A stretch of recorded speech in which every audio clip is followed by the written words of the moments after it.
Bienvenue dans Long Fleuve Tranquille, un podcast où j'ai décidé de vous présenter des parcours professionnels, sportifs, artistiques, ou tout simplement des passionnés qui ont choisi d'être acteurs de leur vie et pas spectateurs. À travers ces entretiens et le parcours des invités, je souhaite vous faire découvrir des chemins qui pourront peut-être vous inspirer. Mais on va pouvoir commencer. Ouais.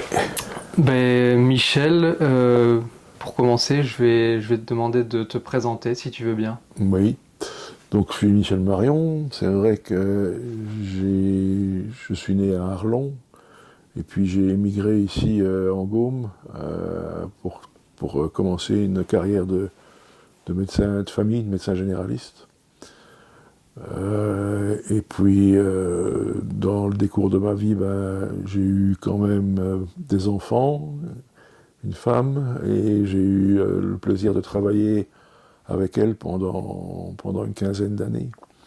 Et puis les choses ont changé, j'ai eu trop de travail en fait, et j'étais pas disposé à travailler autant. Et de mon temps, comme on peut dire, quand je suis arrivé ici en 81, les médecins étaient d'abord disponibles, et ensuite ils étaient compétents. Donc la disponibilité, moi je trouvais ça vraiment essentiel. Et ça m'a... Et je savais pas trop dire non, donc ça m'a un peu mangé. Heureusement, à côté de ça, j'avais une passion pour la médecine sociale. Donc je me suis occupé beaucoup d'enfance maltraitée avec le docteur Neven, qui était pédiatre à Bastogne, et Bernard Parmentier, qui était avocat à Bertry, et on a mis en place, avec notamment Cécile Bolly aussi, l'ALEM, l'Action Luxembourg pour l'enfance maltraitée. Et puis après, de fil en aiguille, je me suis aussi dirigé vers la protection de l'enfance, on appelait ça la prévention primaire précoce. Et à ce moment-là, on a travaillé sur la formation des puéricultrices avec l'aide de l'université de Louvain. Et Louvain qui était déjà Louvain-la-Neuve à ce moment-là. Ouais, c'était Woluwe okay. pour nous. Ouais. Et puis après, là-dessus, on a eu un concept de crèche qui était associé à une halte garderie, ce qui fait qu'on avait deux populations enfantines, une qui servait, en fait, si je peux dire, des parents qui travaillaient à deux, et l'autre, la halte garderie, qui accueillait des enfants de moments célibataires souvent, qui avaient besoin de se consacrer un petit peu de temps. Et on avait vraiment formé les puéricultrices et mis en place un système qui permettait aux deux populations enfantines de se croiser, mais aussi les mamans et les puéricultrices, parce que parfois il y avait des problèmes qui se posaient, et ça avait relativement peu de ressources. Et puis de fil en aiguille, là, à ce moment-là, avec Stéphane Herbeval et M. Deleu, et puis quelques autres, on a mis en place la Maison du Pain, qui est une maison d'accueil pour femmes en détresse avec des enfants, entre autres, quoi. Voilà, donc ça c'était vraiment, ça se faisait à côté de la médecine de famille, mais en lien direct avec la médecine de famille. Et alors, pendant tout ce temps-là, toujours, j'ai voulu garder les patients en fin de vie à domicile. Donc on essayait de les garder le plus possible à la maison, et à ce moment-là, on y réussissait grâce à des gens comme Annick Van de Putte, qui était une infirmière de soins palliatifs, qui m'a permis de mettre le pied à l'étrier. Elle travaillait à l'hôpital ou vraiment Elle a d'abord travaillé dans la Croix Jaune et Blanche, hein, et à ce moment-là, j'ai commencé à me former. C'était en 89. Et en 90, mais là, il n'y avait que des formations infirmières, il n'y avait pas de formation de médecin encore, en Belgique en tous les cas. Donc c'est elle qui m'a entraîné là-dedans, et j'ai appris à manipuler les produits spécifiques à la fin de vie, et à garder les gens au maximum chez eux, avec des équipes déjà qui soutenaient la famille, et qui soulageaient les équipes de première ligne. C'était un peu ça le début. Donc un petit peu de psychologie aussi en plus en fait, l'accompagnement. C'est de l'accompagnement. Ça veut dire qu'on ne peut pas dissocier, on ne peut pas dire qu'on fait plus ceci que ça. D'abord, il faut que les patients ne souffrent pas. Ça, c'est la première chose. il faut, et souffrir, ça veut dire avoir mal respirer, mais aussi être angoissé. Donc on essaye de centrer le soin sur le patient pour qu'il soit le mieux possible, en essayant de le garder éveillé et communicant, ça c'est important. Et puis alors il y a la famille qui est généralement épuisée, et fatiguée, et éprouvée par la maladie de quelqu'un qui va mourir, et qu'il faut soutenir. Et puis alors on avait quand même acquis une toute petite expérience aussi pour pouvoir permettre aux infirmières de première ligne de se sentir plus à l'aise avec la mort, parce que c'était déjà pas facile à ce moment-là. Donc on avait ces trois fonctions-là, le patient, la famille et les équipes. Ouais, parce que d'un point de vue émotionnel, pour les professionnels de santé, ça doit vraiment être quelque chose, surtout en début de carrière. En début de carrière, c'était pas... Moi j'avais déjà à ce moment-là 10 ans de carrière, donc pas tout à fait 10 ans. Et je travaillais beaucoup dans les villages, donc beaucoup en France. Il y avait une grosse partie de ma patientèle qui était en France. Et là-bas, il fallait garder les gens à la maison. Donc on avait quand même déjà une expérience, mais c'était assez empirique, c'était pas partagé encore, c'était des sensations, des sentiments, des manières de faire. Et puis petit à petit, on a précisé les choses, on a cadré un peu aussi, et c'est comme ça qu'on a fini par développer les soins palliatifs, d'abord à domicile. Et j'ai travaillé pendant 7 ans à ce moment-là pour superviser l'équipe de soins palliatifs à domicile. À ce moment-là, on n'était pas encore financé. L'équipe, c'était en lien avec l'hôpital ? Non. Non ? On travaillait moi je ne travaillais qu'avec le domicile. Donc c'est ça que je connaissais le mieux, c'est ça aussi qui me paraissait le plus important. Et je me suis fait une idée à ce moment-là de ce que devaient être les soins palliatifs. La première chose qu'on a constatée, c'est qu'il fallait absolument garder les patients là où ils sont le mieux, c'est chez eux. Donc il fallait mettre toute l'énergie pour les maintenir à domicile. Par contre, à domicile, on n'arrive pas trop à accumuler rapidement de l'expérience. Donc par conséquent, on avait dit qu'il fallait quand même des unités de soins palliatifs qui accueillaient des patients qui ne pouvaient pas être autre part, parce qu'il y a quand même des patients qui à domicile, on ne pouvait pas les aider suffisamment que pour qu'ils puissent y rester dans des conditions acceptables. Donc là, on a commencé à travailler à partir de 1995. On a eu avec Annick Van de Putte, on a ouvert 3 lits de soins palliatifs dans une maison de repos. Et là, on a commencé à se faire une petite expérience au niveau institutionnel. Et pendant tout ce temps-là, on se formait. Moi, j'ai été formé au Québec, on a été formé en France, à Lille, une formation de soins palliatifs, puis j'ai fait aussi une formation de formateur en soins palliatifs. Donc c'est parce qu'on s'est vite dit qu'il fallait vraiment tout de suite partager cette expérience et ce savoir-faire, parce que tout seul, on ne peut pas s'occuper de tout. Donc tout ça s'est fait en même temps, et pour finir, les soins palliatifs ont pris le dessus sur tout le reste que j'ai dû abandonner. Donc, et c'est là que je me suis concentré sur mes énergies, et on a commencé, donc à ce moment-là, en 1991, j'ai commencé à me former, en 1992 aussi. En 1992, j'ai commencé à fréquenter la SSMG, donc la Société Scientifique de Médecine Générale, avec Cécile Boly, où on a essayé de faire en sorte de proposer une formation des médecins généralistes en soins palliatifs à domicile. Alors ça n'a pas été tout de suite, parce qu'il y avait assez bien de réticence, parce que les anciens médecins disaient moi ça fait depuis 30 ans que je fais ça, il n'y a pas de raison qu'on m'apprenne comment il faut faire. Hein. Donc ça a été comme ça. Est-ce que c'était pas aussi destiné en priorité aux étudiants en médecine ? Non. Ah oui, juste les médecins de famille. Les médecins de famille. Alors on a travaillé avec Michel Van Allowen, Cécile Boly et moi, et encore d'autres, Madame Lenoir aussi, dont j'ai oublié le prénom, et on a mis en place, pendant 3 ans, on a travaillé, et on a mis en place une formation qu'on a appelée RAMP, Réseau d'aide en médecine palliative extramuros, et on a appliqué les principes, donc c'était 3 ou 4 séminaires par an pendant 3 ans, donc il y avait 12 séminaires. Et là, on a à peu près formé, on n'a jamais trop su combien, mais entre 800 et 1000 médecins quand même, qu'on a touché un petit peu en Wallonie et à Bruxelles. On peut dire ça comme ça, peut-être c'est un peu plus, peut-être c'est un peu moins, bon bref, c'est dans ces eaux-là.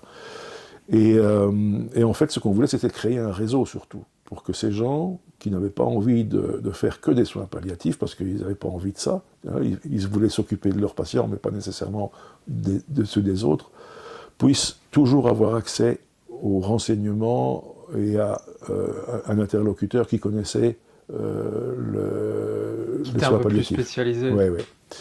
Et alors on a mis ça en place et ça a quand même bien marché. Donc on a commencé à réfléchir en 94, donc 2 ans après que j'ai commencé à dire qu'il fallait le faire. Et puis en 94, on a commencé à réfléchir. En 97, on a commencé la formation qui s'est terminée en 2000. Donc c'était sur 3 ans. Et là, vraiment, ça a bien fonctionné.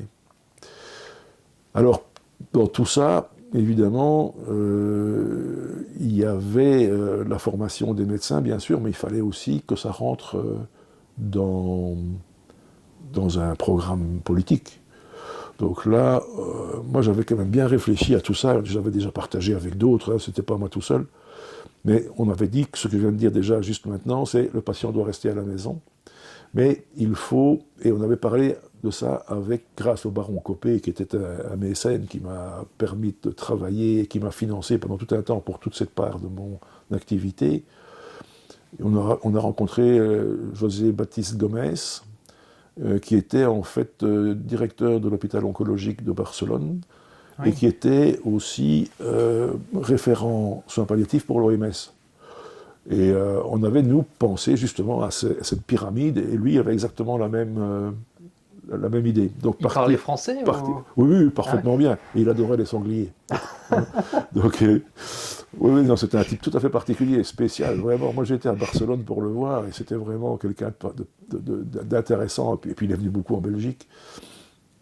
Et là, on parlait justement d'une pyramide. Au-dessus, de la pointe de la pyramide, c'était l'unité de soins palliatifs, où on avait l'expertise, l'expérience et le partage d'expertise et d'expérience. Il y avait tout à fait à la base, là où ça devait se faire, c'est-à-dire le mieux possible, c'était le domicile, et au milieu, il fallait qu'on s'occupe aussi de ce qui se passait dans les hôpitaux, parce que dans les hôpitaux, ça manquait beaucoup de soins palliatifs. Et alors, on a fondé ce qu'on appelle des équipes mobiles intra-hospitalières de soins palliatifs dans les étages. Donc, ce sont des gens qui travaillent en deuxième ligne. Alors, en soins palliatifs, travailler en première ligne, ça veut dire, comme moi j'ai fait pour le restant de ma vie, puisque j'ai travaillé à ce moment-là de 97 jusqu'en 2014, et encore maintenant, mais à temps plein en tous les cas, à l'unité de soins palliatifs. Ça, c'est des soins primaires, puisqu'on a 3 intervenants. Il y a les soignants, il y a le patient et il y a la famille. Et ça, c'est facile. En fait, ce qu'on décide, avec la famille, avec l'accord du patient, et après avoir discuté ensemble, ce qu'on décide, on peut le mettre en œuvre. Tandis que quand on est en travail en deuxième ligne, comme un domicile, là, il y a les intervenants du domicile, c'est le médecin de famille, ce sont les infirmières soignantes, ce sont tous ces gens qui travaillent en première ligne, comme on dit, et nous, on est là en deuxième ligne. Eux sont les spécialistes, si je peux dire, du patient. Le premier spécialiste du patient, c'est lui. Et puis c'est la famille. Et puis après, c'est la première ligne, c'est le médecin de famille. Il le connaît depuis 20, 15, 30 ans. Et il n'a pas 36 questions à poser. Il sait qui il est. Donc on a besoin d'avoir ce médecin de famille qui est vraiment essentiel. Et puis il y a des infirmières de première ligne qui vont faire tous les soins normaux, les plaies, la toilette, enfin toutes ces choses. Donc elles sont en prise directe avec le patient. Ça, ce sont les spécialistes du patient. Tandis que les équipes de deuxième ligne sont des spécialistes de la fin de vie, si on peut être spécialiste de quelque chose. Donc ça veut dire qu'on connaît mieux peut-être que tout ce qui se passe en fin de vie, notamment dans le vécu du patient, de la famille, la manière dont on doit appréhender les choses en étant ni trop près ni trop loin. Avoir le bon curseur d'empathie. C'est ça. Et en fait, ce qu'il faut faire, ce qu'on apprend à faire quand on est en soins palliatifs, c'est d'une part d'être très proche du patient, dans l'émotion, je veux dire. On rentre dans une chambre ou bien dans une maison, on rentre comme médecin de soins palliatifs tout à fait dépouillé, et on vit avec lui ses émotions, ses tristesses, ses joies, ses inquiétudes, etc.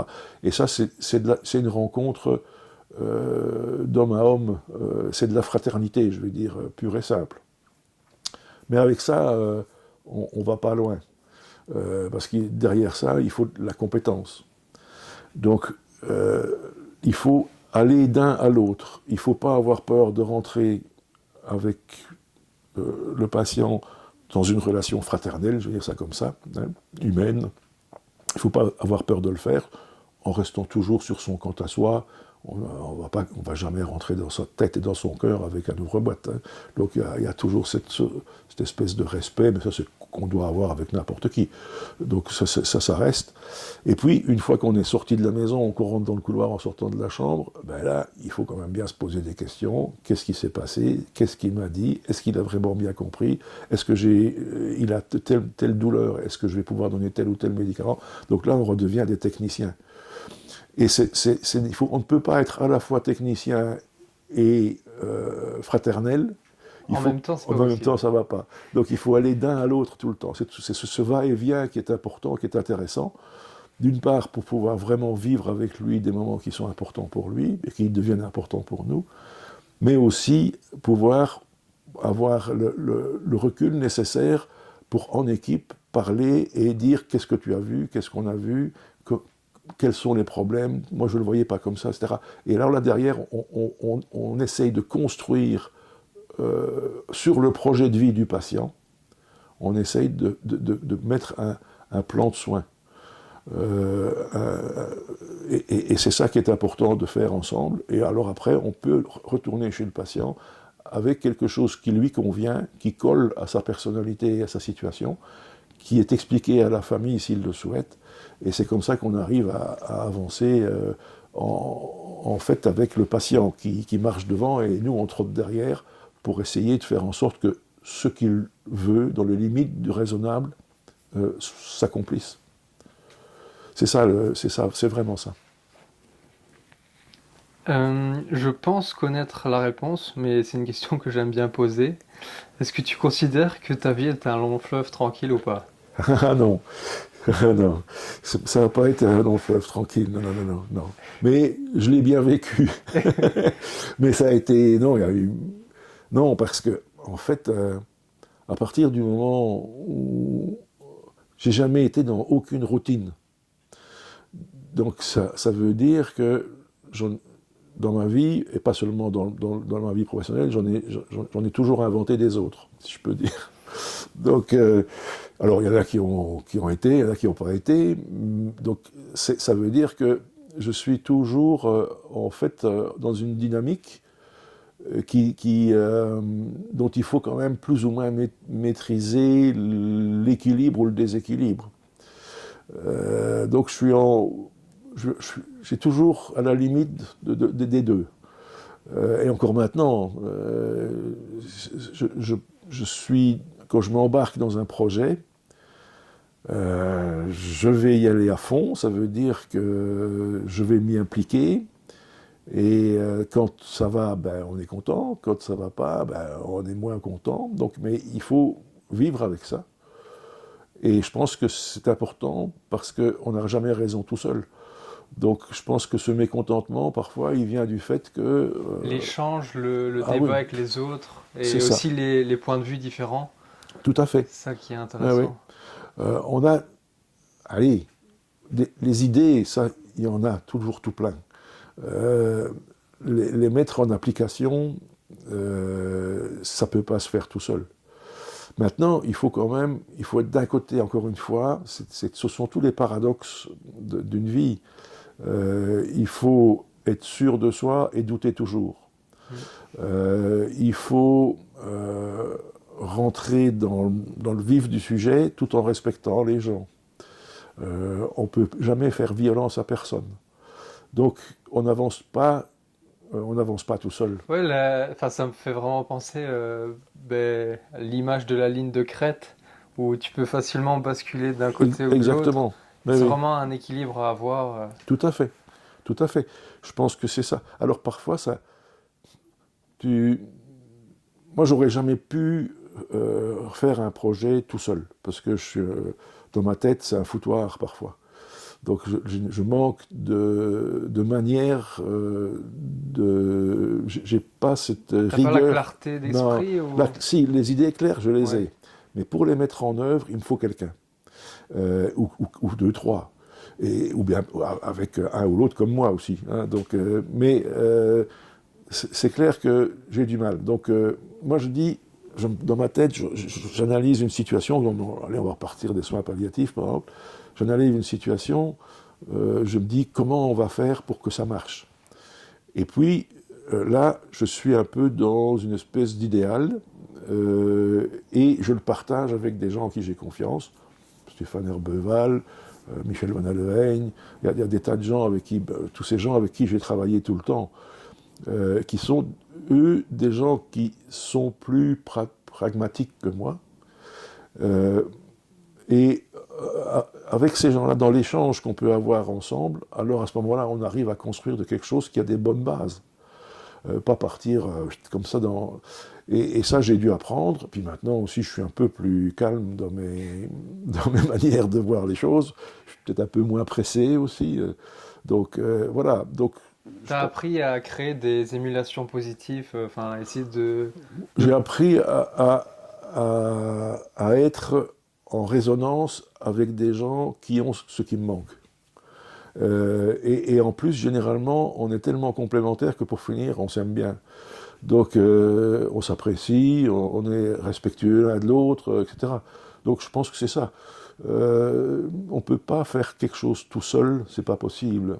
Non, sauf écrire des poèmes ou faire de la photo, mais sinon, c'est pas possible de faire ça tout seul. Il faut vraiment... Et ce ne sont pas des grands groupes, c'est des petites choses, des petits groupes qui doivent fonctionner en harmonie, où on ne se prend pas la tête, où on n'a pas envie d'avoir un quelconque leadership. Parce que ça non plus je ne supporte pas. Quand on essaye de me dire ce qu'il faut faire alors que je pense que ce n'est pas comme ça qu'il faut le faire, en fait, oui, tu n'arrives pas à adhérer... Ah non. Et puis des gens comme ça, assez rapidement, pouf, c'est éliminé du paysage, parce que ce n'est pas possible, quoi. Et moi, j'essaye toujours de travailler avec mes manques et mes désirs et mes volontés. Donc voilà, et c'est comme ça qu'on se rencontre, et puis généralement on construit le projet ensemble pour finir. Et tout le monde adhère à un projet commun avec un objectif qui est bien déterminé et les moyens qui sont mis en place de façon stratégique. Ça me fait penser à l'expression en étant tout seul on va plus vite, mais en étant ensemble on va plus loin. Oui. Ça me fait vraiment penser à ça. C'est exactement ça. Maintenant, je me suis quand même ramassé des râteaux. Hein. Comme tout le monde, ça fait partie de la vie. Oui, bien sûr. Oui. Donc ça fait partie de la vie, comme tu dis, c'est vraiment ça. Mais jamais je ne me suis laissé abattre parce que je me suis planté quelque part. Avec Françoise, ma femme, on avait envie de faire un centre de soins palliatifs en Bretagne. On a travaillé comme des dingues pendant 10 ans pour faire ça. C'est un centre de répit familial. Ça n'a pas marché. Et pourtant, Dieu sait si on a mis le paquet. Ben, c'est tout. Maintenant, ici, ça, ce sera plus pour moi. J'essaye encore d'insuffler une espèce de manière qui ressemble à ça pour qu'on puisse le faire ici en Belgique. Mais moi, je ne vais pas le faire tout seul. Je vais plus me lancer dans des trucs comme ça. Mais c'est ça qui est important, parce que dans les soins palliatifs, les familles sont tellement sollicitées, à la limite cassées, épuisées, qu'à un moment donné, il faut pouvoir dire non, maintenant, votre mari, lui, il est mieux, il est stabilisé, on n'a plus grand-chose à lui offrir pour le moment, mais vous allez devoir vous reposer quelque part. C'est impossible, sinon vous n'allez pas tenir le coup. C'est ça la limite du maintien à domicile maintenant. Avant, on avait encore, quand je suis arrivé ici, des solidarités de voisinage ou familiales. On était dans un milieu purement rural. Maintenant, ici, on est dans un milieu périurbain, avec des villages où on vient dormir, où on participe à des activités, mais je vais dire des activités récréatives, collectives, de la culture, du sport, enfin toutes ces choses-là, c'est tout à fait normal. Mais est-ce qu'on a encore le temps de donner une nuit pour aller garder un malade pendant que son épouse... Ça, j'ai l'impression que c'est inhérent vraiment à la société en général. Parce que je crois que même dans n'importe quelle campagne, c'est devenu. Enfin, il y a plus d'individualisme qu'avant. avant, oui. Et bah, justement, je parlais avec une dame de 100 ans qui habitait dans la rue de ma grand-mère. Et ce qui l'a choqué le plus par rapport à quand elle était jeune, c'est vraiment ce manque de connexion entre les gens. Oui, oui, Les gens oui, sont beaucoup plus refermés sur eux-mêmes oui, oui, oui, oui. et il y a moins d'entraide. Oui, C'est ça qu'elle oui, disait. oui. Quand on est arrivé à la Morteau, clairement, il y avait toute une bande parce que il y avait des tas de vieilles personnes, et puis sur les 3 premières années où je me suis installé, il y en a une bonne partie qui a fermé son ombrelle, donc les maisons sont devenues libres, ça a été colonisé par des gens de mon âge à l'époque, et ils ont fait des gosses, et nous aussi, et puis on a commencé à bien s'entraider, à faire des tas de choses ensemble, mais c'était très informel. Il n'y avait pas un club ou bien une association, tout ça, c'était vraiment comme ça. Je me souviens que on avait une pâture à côté de notre maison, et on s'était dit, ben, on referait bien un feu de la Saint-Jean. Bon, ben, c'était surtout l'occasion de brûler du bois qui était là, on savait quoi faire. Mais ce qu'on savait bien faire, c'était s'occuper de l'Orval et tout ce qui tournait autour. Et on mettait quelques bottes de paille, là, on se mettait autour du feu. On a fait ça pendant quelques années. Et puis après, tout ça, ça a été repris par des organisations. Et alors après, on prépare ça 15 mois à l'avance, quasiment. Et puis on se met ensemble. Il y a un président, il y a des secrétaires. Enfin, ça devient quelque chose de plus compliqué. À l'époque, c'était comme ça que ça se passait. Et c'est pas il y a si longtemps, c'était en 85, hein, donc on n'est quand même pas... Oui, mais non, c'était tout à fait différent encore à ce moment-là. Je pense que les gens de mon âge, bon, ben, moi je suis né en fait 9 ans après la fin de la guerre, 40-45. Donc je suis né à Arlon. Mon papa, lui, il était né en 29, il avait 11 ans quand la guerre a commencé.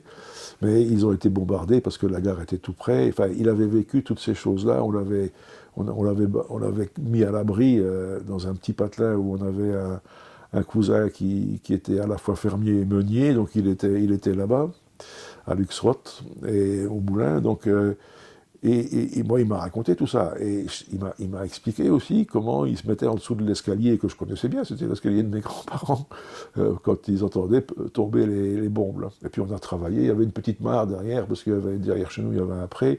Il y avait une petite mare, c'était un trou de bombe. Donc ouais, Ah oui. on avait encore tout ça. Et je pense que c'était quand même un monde différent. Et on a vu évoluer tout ça bien plutôt, parce que pour finir, il y a moyen de faire aussi bien avec ce qu'on a en mieux maintenant. Mais il y a quand même toute une série de choses qu'on a perdues d'une part, et heureusement peut-être, mais qui étaient quand même de l'ordre encore quasiment du 19e siècle.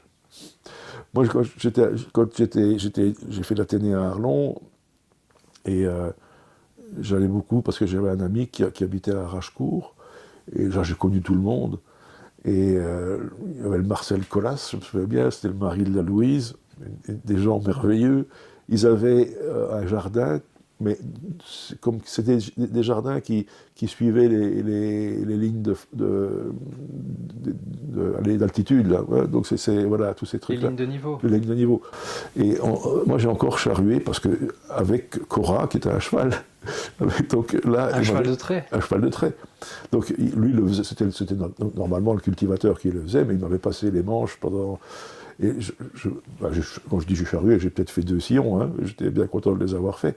Mais enfin, j'ai encore vécu ça. Tu eu ce contact avec la terre, Oui, ben avec oui. la Mais nature. oui, mon grand-père, c'était un fils de paysan, et on avait un grand jardin à Arlon derrière chez eux. Il n'y a pas un gramme de terre qui sortait du jardin. Tout était gratté, tout était remis. Jamais il y avait un poreau qui était pas nettoyé vraiment. Ah oui, non, la terre, c'était quelque chose de précieux encore. Non, je pense que c'est... Et justement, par rapport au métier de ton papa, tu t'es pas vu refaire la même chose? Qu'est-ce qui t'a donné envie de faire la médecine? Mais en fait, ça c'était mon grand-père. Ah oui, Donc c'était mon lui, grand-père. il était né à Ouraven et comme il disait, il avait appris il roulait les airs, il avait appris sa grammaire au cul des vaches, comme on disait. Donc il avait appris ça comme ça. Pour finir, il avait passé des examens, il était bien placé au chemin de fer. Mon père était prof de maths. Mais c'est clair que moi, ce qui m'a marqué dans ma vie, c'est la terre. Et je suis prodigieusement, j'ai toujours été prodigieusement intéressé par la vie des autres. Donc c'était un peu alors c'est pas antinomique, mais on peut pas on peut pas en faire un métier de deux. Oui. Donc, On peut pas être médecin paysan ou alors. non, non, non, non, non. Ouais, alors j'ai voulu toujours être médecin. Depuis que j'ai l'âge de 8-9 ans, j'ai voulu être docteur. Mais clairement, j'avais un oncle qui était agronome, ingénieur agronome, et c'est clair que ça me titillait un peu quand même aussi. Mais j'ai jamais... T'as un peu hésité quand même. Oui. C'est pas une hésitation, c'était plutôt un dépit de ne pas pouvoir faire les deux. Ah oui, t'aurais bien voulu faire les deux. Oui, oui. Et j'adore la terre encore maintenant, et j'aime bien, je m'intéresse beaucoup à l'agriculture, à tout ce qu'on fait maintenant. Donc ça c'est... Oui, oui, non, c'était comme ça. J'allais travailler dans une ferme à Volcrange, parce que mon copain Jean-Michel, son papa avait une ferme. C'était des petites fermes de 18-20 hectares. Et encore là-dessus, il y avait 6 hectares de bois, donc il y avait les ruisseaux qui passaient là-dedans, il y avait des éoliennes pour abreuver. Ils avaient... Des éoliennes pour abreuver? Oui, il y a des petites éoliennes ah là-dedans, oui, okay. Ces trucs. En fait, le papa faisait ça beaucoup du côté, il travaillait en même temps à l'usine d'Atu. Donc il était à la maintenance, et d'autre part, il avait cette petite ferme où ils avaient 9 bœufs à l'engrais qui ont gardé 3 ans, qui étaient à l'étable tout l'hiver, à côté de l'autre, rangés, et puis accrochés, et puis il y avait 5 cochons, il y avait des poules, des lapins, bon bref, ce qu'on avait déjà chez mes grands-parents, hein, donc ça enfin, des bœufs, pas, mais... Et j'ai été travailler tous les jours chez eux pendant toutes mes humanités. Et ça me plaisait bien, donc... Et on allait, le soir, avant de partir à l'usine, lui, il allait nous déposer du fumier sur un champ, et puis le matin, on allait étendre le fumier, parfois qui était gelé, parce que... enfin bref, voilà. Vous l'étendiez à la main? À la main, ah oui, toujours à la main, oui, oui, oui. Il m'a appris à faucher avec une faux, il m'a appris à conduire un tracteur. Donc... Et faucher avec une faux, tu fais combien par jour? Oh non, c'était déjà plus comme ça. Hein. Ah. C'était juste pour faire les coins, comme on disait. Donc, parce qu'avec la barre faucheuse, c'était une barre faucheuse. Hein. Tu passes dans les coins, mais tu laisses toujours un petit triangle. Ouais. Là. Donc c'était pour aller faucher le triangle. Et, non, c'était tout ça, je l'ai vraiment bien vécu. J'adorais. Et comment tu as vécu tes études en médecine? Le côté juste purement théorique, est-ce que tu as bien aimé ou... En fait... Parce que c'est quand même des études longues. Oui, mais oui, d'abord, j'ai eu beaucoup de mal de quitter la région du Sud. Ça, c'était parce que... Donc, et mon père qui avait flairé l'oignon m'avait dit, toi, tu vas aller chez les Jésuites à Namur. Et lui qui était un franc-maçon, il s'est fait engueuler par tous ses copains en disant tu vas en faire un curé. Bon, bref.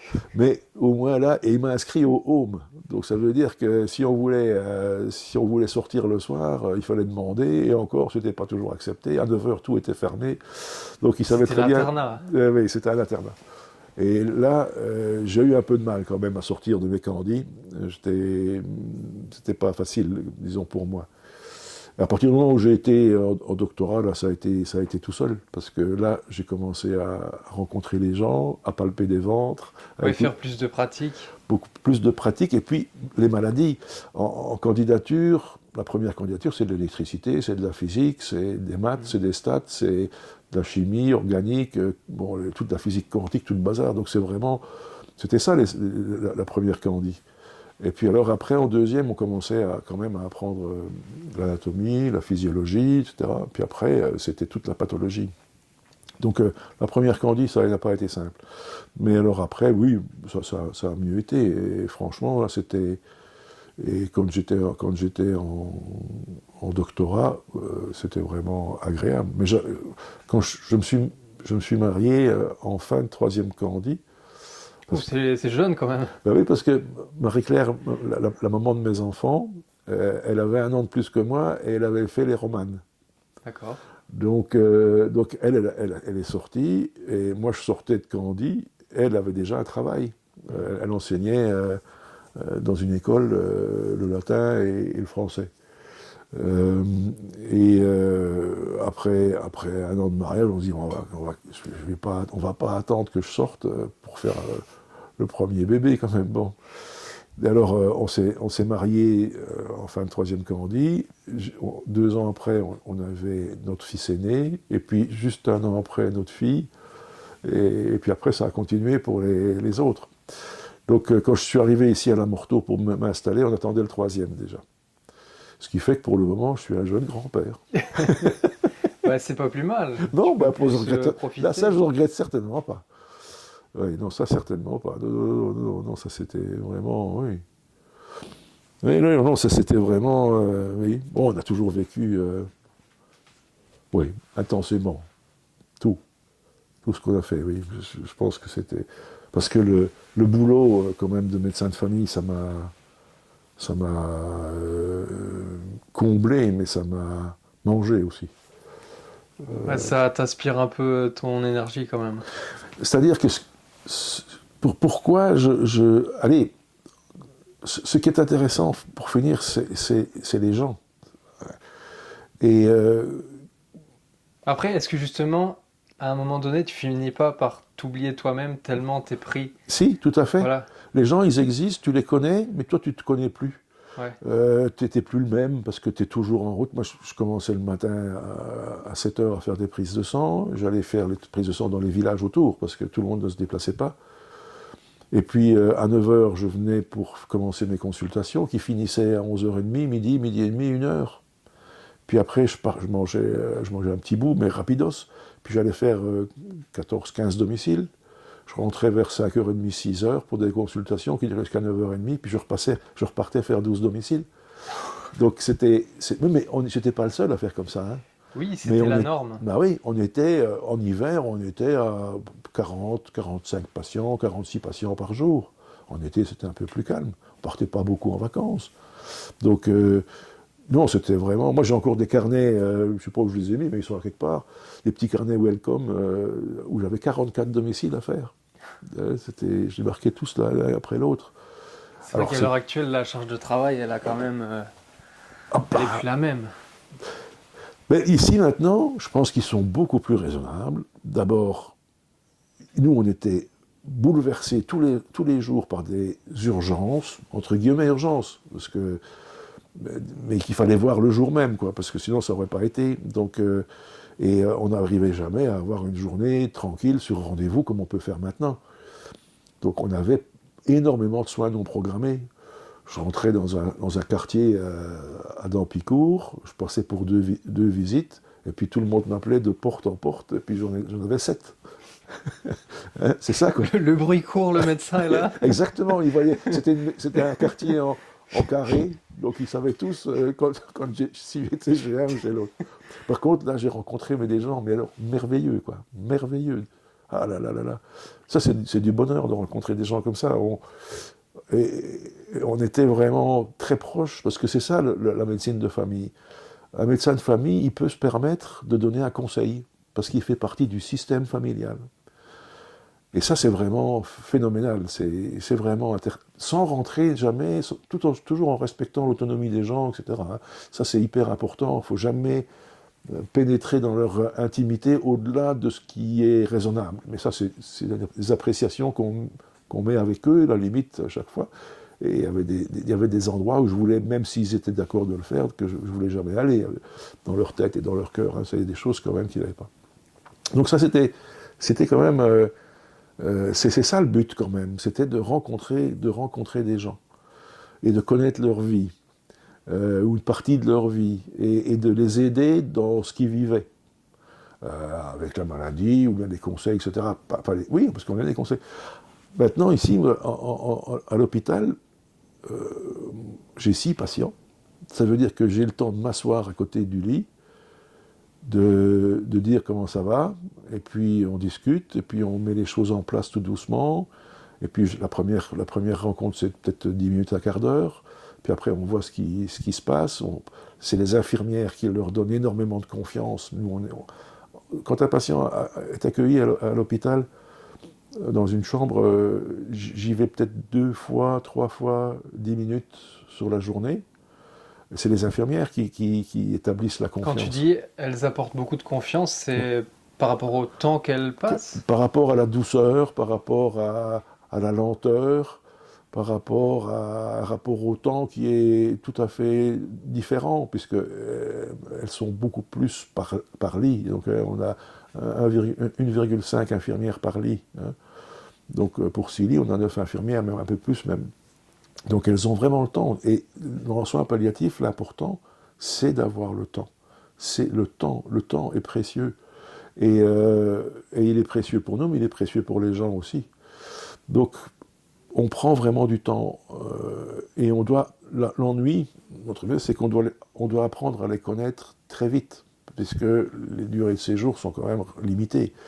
Quand on est dans un village, on connaît tout le monde, et puis on va chercher les gosses à la sortie de l'école, quand ça peut arriver. Moi je ne faisais pas, mais enfin bon, on avait les fêtes du village, on avait les fêtes de l'école, on allait à des endroits comme ça. Donc on connaissait les gens, et on connaissait leurs mots.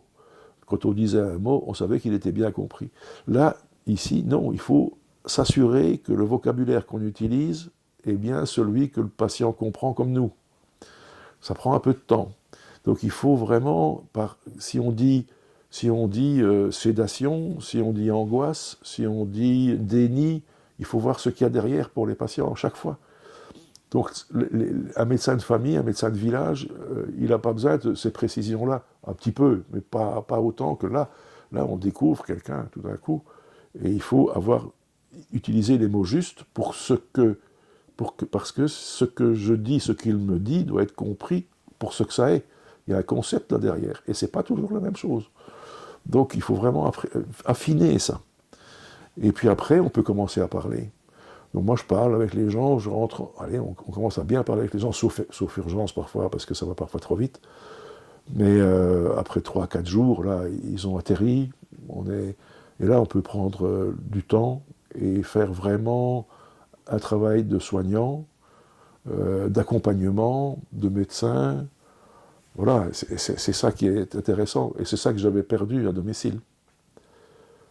Donc c'est pour ça que j'ai en fait opté pour les soins palliatifs, qui était une médecine beaucoup plus lente. Maintenant, les médecins, quand je parle avec les jeunes, ils voient 15-16 patients par jour en consultation. Donc ça, médecin généraliste. Ouais. Donc pour remplacer un de 1980, il y a des études qui ont été faites, ça varie entre 2,7 et 3. Oui. Donc, oui, forcément. Donc, mais ils font bien leur travail.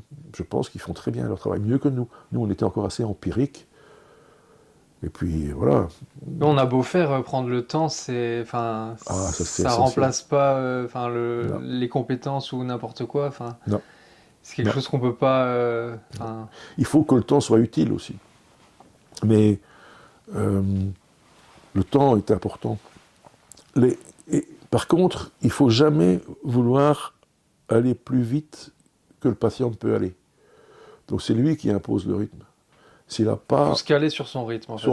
S'il n'a pas envie d'entendre un mot, il faut savoir, par l'approche lente et tranquille, qu'il ne faut pas le prononcer à ce moment-là. Parce que sinon, on fait du dégât. Ils ont tous des problèmes à régler. Mais moi, je fais comme s'ils avaient 1 an à régler les problèmes. Parce que si je commence à mettre la pression, ça veut dire que je vais les pousser à aller plus vite pour résoudre quelque chose qui peut-être se résoudra de toute façon pas. Donc voilà, on fait de l'accompagnement, on ne fait jamais de la psychothérapie. Faire de la psychothérapie, même le psychologue chez nous ne fait pas de la psychothérapie. Faire de la psychothérapie, ça veut dire essayer de dénouer des nœuds. Quand on rencontre les patients en fin de vie, les nœuds, ils restent là où ils sont, on fait avec. Hein. Ouais. Si on les dénoue, ils n'auront plus jamais l'occasion de les renouer. Alors ils se disent, ben, merde, j'ai loupé ça, c'est pas possible, je suis passé à côté de... Parce que c'est ça, quand on fait un travail psychothérapeutique, c'est de se rendre compte qu'on doit changer de voie. Et parce qu'on n'est pas aussi heureux comme on fait Et là, là. comme c'est la fin de la voie, bah... C'est fini, on va pas commencer à remuer tout ça, alors qu'on sait très bien que... Ouais, c'est juste remuer le couteau dans la plaie, en fait. Exactement. Donc on remue des sentiments et des émotions, on met le doigt sur des erreurs et des fautes, et elles ne seront plus réparables, aucune. Donc voilà, ça il faut faire avec. Mais ce que je dis là pour les patients en fin de vie, moi je l'ai bien pris pour moi aussi. Hein. Je pense que on apprend énormément de choses. Moi j'aurais jamais été le même homme maintenant sans avoir vécu que sans avoir fait les de soins soins palliatifs. palliatifs. Beaucoup la médecine de famille aussi, mais les soins palliatifs, on réfléchit beaucoup plus à ce qu'on fait. On essaie de trouver... Il faut qu'on ait un sens à ce qu'on fait. Parce que... allez, moi, depuis que je fais des soins palliatifs, j'ai peut-être vu mourir 8000 personnes. Hein. Ah oui. Hein. Donc, et c'était 150, 200 par an à l'unité, plus à peu près autant à l'hôpital. Donc, quand tu dis l'unité et l'hôpital, c'est quoi la différence? L'unité, c'est 6 lits de soins palliatifs dans une unité qui se gère toute seule. L'hôpital, c'est l'équipe mobile intra-hospitalière que j'ai fait aussi pendant tout un temps, hein, où tu vas dans les chambres à la demande des médecins pour aller régler des problèmes. Donc là, c'est tout service confondu? C'est tout service confondu là. Okay. On va en gériatrie, on va en neurologie, on va en oncologie, on va partout. Alors, soins intensifs, partout. Donc ça, c'est clair que si tu dis, ben, bonjour monsieur, comment ça va, on va vous aider, même tu l'aides, et puis après 15 jours, 3 semaines, il meurt, puis tu recommences avec un autre, ça n'a absolument aucun sens. Alors là, vraiment, moi, je crois que je serais devenu fou. Donc, par conséquent, il faut que le travail qu'on fait en soins palliatifs soit un travail qui enrichisse tout le monde, mais aussi la société. On ne peut pas se permettre d'avoir des expériences telles qu'on les a de la fin de vie sans répercuter cette manière de faire sur les moyens de soigner qui sont curatifs. Donc, en fait, en faisant des soins palliatifs et en faisant des formations, parce que je ne peux pas faire des soins palliatifs sans partager mes émotions, mon savoir-faire et mon savoir-faire faire. Donc il faut que je fasse ça. Si on ne fait pas ça, c'est foutu. On doit pouvoir être dans une dynamique qui est au-delà de la rencontre avec un individu. On doit avoir une dynamique qui est une rencontre d'homme à homme, mais d'hommes à hommes, moi, et les autres qui font les soins palliatifs. On doit en tirer des conclusions qui permettent de faire avancer une société. Sinon, ça ne sert à rien. On avait dit au départ que les soins palliatifs c'était biodégradable et qu'un médecin devait pouvoir prendre son patient par la main depuis le moment où il est malade jusqu'au moment où il meurt. Mais ça, c'est plus possible. Parce qu'on voit bien qu'ils n'ont plus le temps. Ceux qui font dans le curatif. Et ça, c'est un peu dramatique, parce que c'est plus facile de prescrire une dernière chimio que d'expliquer pourquoi on n'en fait pas une, pourquoi on ne la fait plus, pourquoi on ne la fait pas. Si on dit, on va faire une dernière chimio, allez, hop, 5 minutes il faut, pour dire, écoutez voir, ça ne marche pas. Ça n'ira pas, vous allez... Donc il faut arrêter, ça va vous faire plus de tort que de bien, etc. Vous êtes parti pour 1 heure. Donc, et ça, j'aurais bien aimé que les médecins qui prescrivent puissent assumer ça aussi. Et c'est pour ça qu'on les a formés, qu'on a parlé beaucoup avec eux, etc.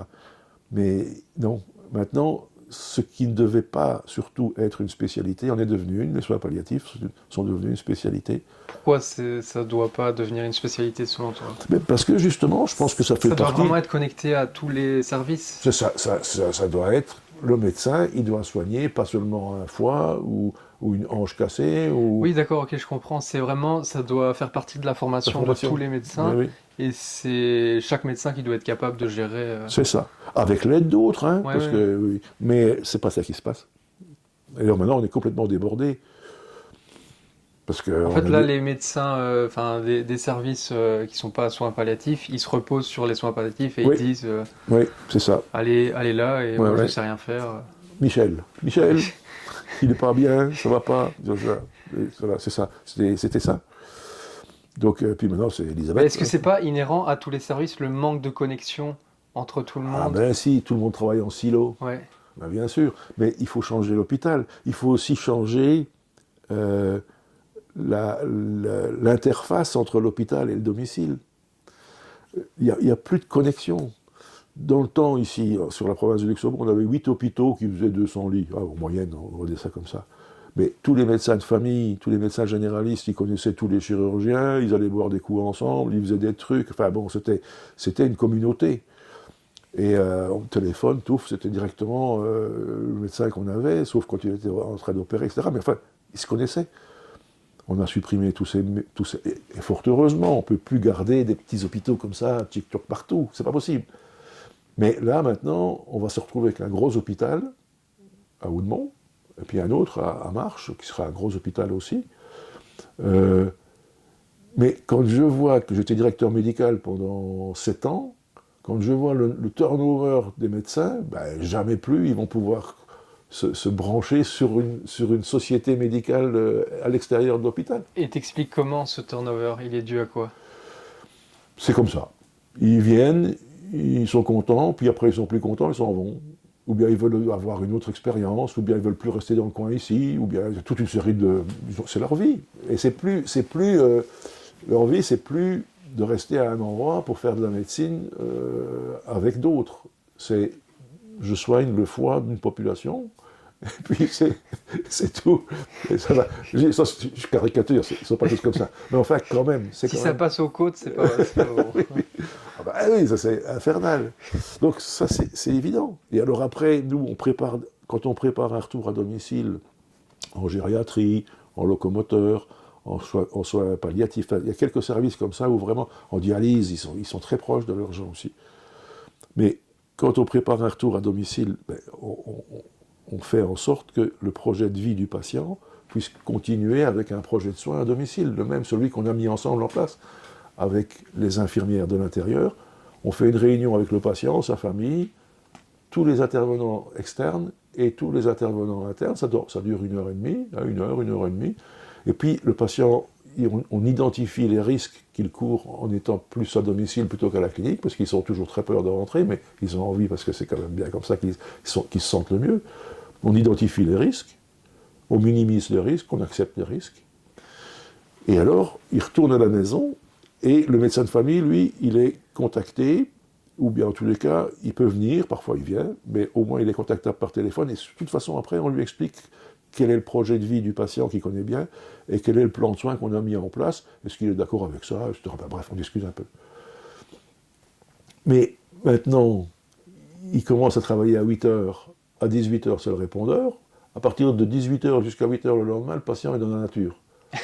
Donc ça veut dire qu'il n'y a plus personne qui est au courant du projet de soins. Plus personne. Donc ça veut dire que c'est le médecin de garde qui arrive, il dit oh mon Dieu, il est en train de respirer comme un poisson hors de l'eau, qu'est-ce que je fais avec ça, moi, etc. Il avait été prévu un protocole de détresse, il en avait déjà eu un à l'intérieur.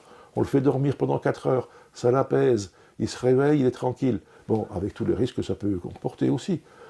Mais non, hein, il ne va pas se charger d'un patient aussi instable, alors qu'il y en a plein autour qui vont l'appeler pour d'autres raisons. Il va prendre le 112 et puis il va l'envoyer à l'hôpital. Donc c'est comme ça que ces gens-là, qui n'ont plus rien à faire à l'hôpital, se retrouvent en salle d'urgence. C'est ça aussi qui bouche les urgences Et c'est ça qui bouge les gens. Donc il faut travailler là-dessus, et on travaille là-dessus. Mais il faut travailler là-dessus. C'est important, c'est essentiel. Sinon, on continue à travailler comme ça en silo, et l'hôpital doit rester beaucoup plus perméable et atteignable par ses médecins, par ses infirmières, par ses kinés, par ses psychologues, etc. Enfin, bref, on doit recréer une porosité entre le domicile et l'hôpital. Justement, pour parler des urgences, est-ce que c'est forcément l'enfer, enfin l'image qu'on en a de l'extérieur, que... On considère qu'une attente aux urgences de 4 heures est normale. Voilà, donc c'est tout dire. Ouais. Voilà. Et on ne peut pas faire autrement. Les urgences, ce sont des médecins et des infirmières qui ramassent toute la colère du peuple. Ils se font incendier, ils se font maltraiter, c'est terrible les urgences. C'est un endroit très difficile. Parce qu'il n'y a pas que des gens calmes et tranquilles qui sont malades. Hein. Il y a des gens qui arrivent parce qu'ils ont bu, parce qu'ils ont pris un peu trop de cocaïne, parce qu'ils se sont bagarrés. Donc il y a une population là dans les urgences qui est... Alors vous avez aussi des petites vieilles dames qui sont là parce qu'elles ont mal. Vous avez des gros monsieur avec la casquette sur l'oreille qui disent qu'ils ont mal dans la poitrine et qui sont rentrés avec la cigarette au bec, c'est un infarctus. Il y a de tout. Il y a de tout aux urgences. Et les vraies urgences, il n'y en a pas beaucoup. Des vrais, ceux qu'il faut réanimer tout de suite, parce que il y en a.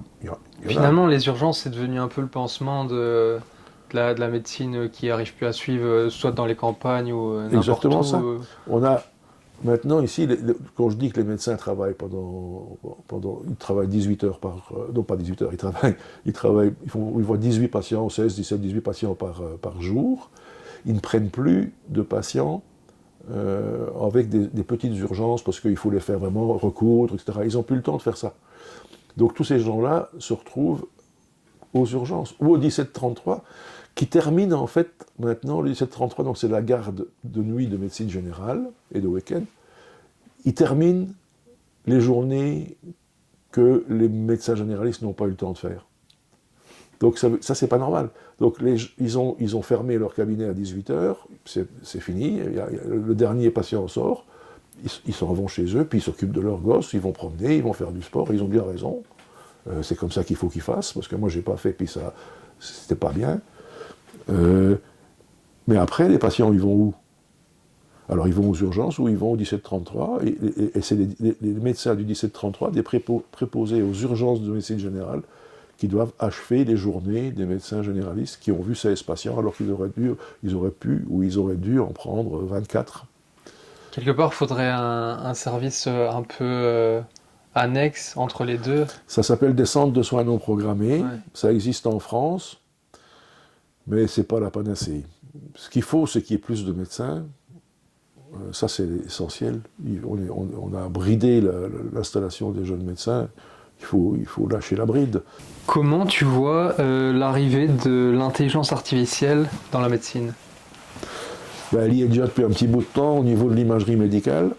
Les radiologues? Radiologue, oui. Elle est très forte, il faut bien le dire, pour aller trouver des choses qu'eux, parfois, n'ont pas vues. Donc ça va bouger énormément du côté de l'imagerie médicale. Maintenant, je pense que c'est évident que si c'est bien utilisé, ça va être un plus. On est quand même beaucoup et heureusement, dans une relation cordiale,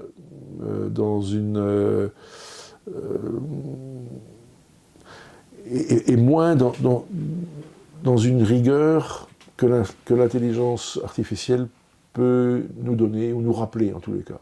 C'est jamais elle qui va guérir les gens, c'est jamais elle qui va les soigner, mais parfois, quand on se pose des questions, ça vaut peut-être la peine quand même d'aller voir un peu ce qui se passe. Mais il faut être absolument sûr que l'info est fiable, et ça, c'est pas gagné, et puis qu'elle soit accessible, ce qui n'est pas gagné non plus.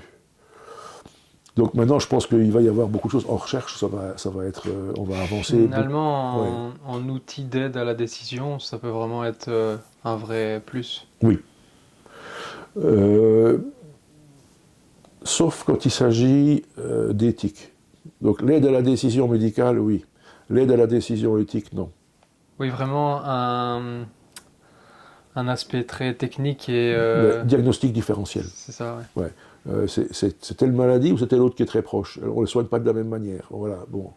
Ça, c'est des choses qui peuvent vraiment être intéressantes. Maintenant, dans l'éthique, non. Parce que l'éthique, c'est de la morale en action. Donc ça veut dire que il y a des principes moraux qui sont inamovibles, et la morale est hyper importante.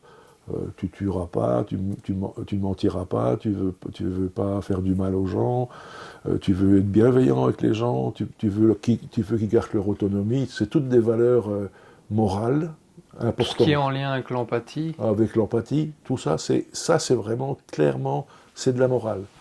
À partir du moment où il y a deux valeurs morales aussi importantes l'une que l'autre qui sont en conflit, par exemple, allez, un patient vient et en soins palliatifs, ça nous arrive assez souvent quand même pour finir, et il n'a pas conscience de son état, ou bien il est dans le déni de son état, ou il a quand même encore envie d'aller plus loin dans sa vie.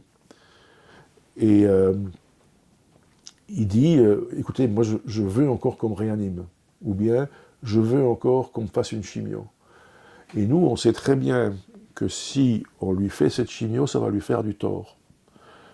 Ou que si on le remet dans un centre de réanimation, ça va rien lui apporter de bon, au contraire.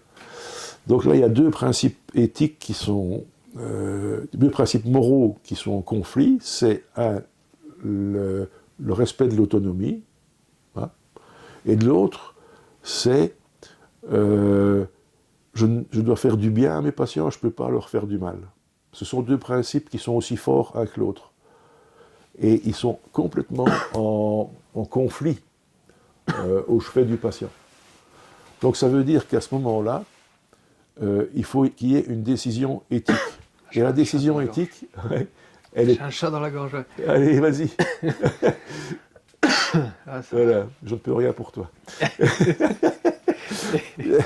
Et donc, on va donc à ce moment-là, il y a deux équipes différentes, qui vont s'occuper d'un conflit de valeurs morales identiques. Ils vont probablement, pour le même patient, avec le même conflit, ils vont probablement choisir deux choses différentes. Ils peuvent en tous les cas choisir deux solutions différentes. Il y en a un qui va privilégier l'autonomie et l'autre qui va privilégier la bienveillance et la non-malveillance. Justement, ce côté qui fait appel à l'empathie, est-ce que pour toi, quand on est médecin ou professionnel de santé, que sais-je, est-ce qu'il faut forcément toujours en avoir? Parce que j'imagine qu'il y a certains moments où c'est tellement dur, c'est tellement prenant, c'est tellement poignant que si on se laisse à chaque fois embarquer, oui. Limite on part avec les gens et... Oui, mais c'est ça que je te disais tout à l'heure. C'est-à-dire que tu dois rentrer dans l'émotion, mais tu ne peux jamais te laisser emporter. Parce que ça, c'est pas de l'empathie, c'est de la sympathie. La sympathie, c'est ça qui est terrible. Tu peux pas... ça, je crois que tu peux l'avoir aussi, mais c'est beaucoup plus difficile à vivre. L'empathie, ça veut dire comprendre la souffrance. La souffrance de l'autre. Comprendre. Sympathie, ça veut dire que tu adhères à cette souffrance, que tu la vis avec lui. Donc ça, je pense que ça se travaille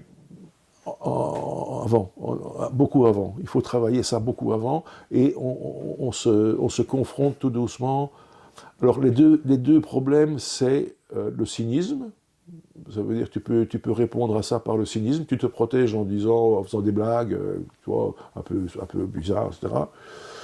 Ou bien alors, après, tu pars dans la sympathie, et puis tu te fais noyer par ton patient, et le patient devient un gouffre dans lequel tu tombes, et tu ne lui es plus d'aucune aide. Donc, mais au début, c'est quasiment impossible d'être dans le juste quand on commence. Oui, bien sûr. Surtout que tous les gens qui se dirigent vers les soins, ils ont un idéal de générosité, de soin de l'autre, allez, il y en a même qui disent l'amour du prochain. Donc oui, ils ont plus une tendance à la sympathie. Oui, c'est ça. Et ça se travaille. C'est la première chose qu'on fait, notamment quand on a des bénévoles, parce que nous, on travaille ça quand même pendant 7, 8 ans, 9 ans, hein, donc on sait comment ça va. Et on sait quelles sont nos réactions par rapport à des situations difficiles. Soit on en rigole et on fait du cynisme, soit on prend trop part et on y va. Il y a quelque chose à faire au milieu. Et c'est pas au milieu, c'est faire une chose et puis l'autre, comme on a vu tout à l'heure. Mais par rapport maintenant aux bénévoles, ce sont des gens qui sont pleins de générosité, mais qui n'ont aucune notion de ce que c'est qu'un malade, une maladie, etc. Et ce que tu dois leur faire, tu dois faire avec eux. Donc d'abord, on les entend une première fois, puis après, elles passent chez la psychologue une fois, 2 fois, et puis après, elles doivent suivre 1 an de formation avec plusieurs stages à faire. Donc on les forme, et ce sont des gens qui doivent faire une révolution. Donc ils doivent partir d'un point, avec toute leur générosité, leur bonne âme, leur désir de bien faire et d'aider, tout ça. Ils doivent partir de là, ils doivent faire un grand tour, revenir au même niveau, mais avec cette notion justement d'empathie, de juste distance, d'aller et venir entre les émotions et ce que le patient attend de toi. Un patient avec lequel tu pleures, ça va une fois, mais si tu fais que ça avec lui, ça foire. Tu peux te mettre dans la chambre avec lui et... C'est pas possible. Donc c'est pas possible. Maintenant, est-ce que je peux dire que j'ai jamais pleuré avec des patients? Non. Parce qu'il y a des choses qu'on vit et qui sont terribles. Avec l'infirmière chef, on a vécu des moments dans les chambres qui étaient vraiment bouleversantes. Ben ça, il faut se laisser bouleverser. Qu'est-ce que tu veux? Tu ne peux pas commencer à lutter contre ça. Mais par contre, après, on sort dans le couloir, on dit pouf. Ben non, il faut se poser un peu, les gars, parce que. Et justement, comment on fait pour pas repartir chez soi avec ce qu'on a vécu? Jamais. Jamais. Ça, il faut faire. C'était le début, ça, tout de suite, le début, il faut le dire. Moi, à partir du moment où j'ai un patient qui est très difficile, parce que y a toute une série de problèmes qui se posent au niveau physique, relationnel, enfin bref, un patient compliqué, complexe. Je quittais pour faire mon week-end, c'était ma collègue qui reprenait. Jamais je repars avec ça chez moi ici. Jamais je vais retéléphoner pour voir comment il va le lendemain. Jamais.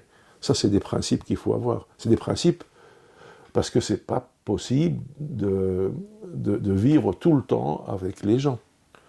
D'ailleurs, on se soigne, hein, donc on a des groupes de parole, on a des supervisions, moi j'ai fait une analyse aussi, donc c'est clair que quand on fait une psychothérapie ou une analyse, c'est qu'on a ressenti qu'il y avait un truc qui ne marchait pas à droit et qui risquait ou qui déjà était en train de te faire du tort dans ta vie de tous les jours. Ça, tu ne peux pas tolérer. Il faut être...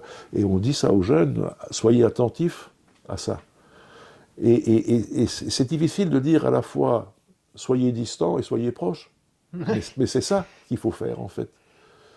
Il faut être actif près du patient, mais il ne faut jamais être intrusif. Où est-ce qu'on est? On est tout le temps dans des paradoxes comme ça, en soins palliatifs et en médecine. Mais nous, c'est quotidien.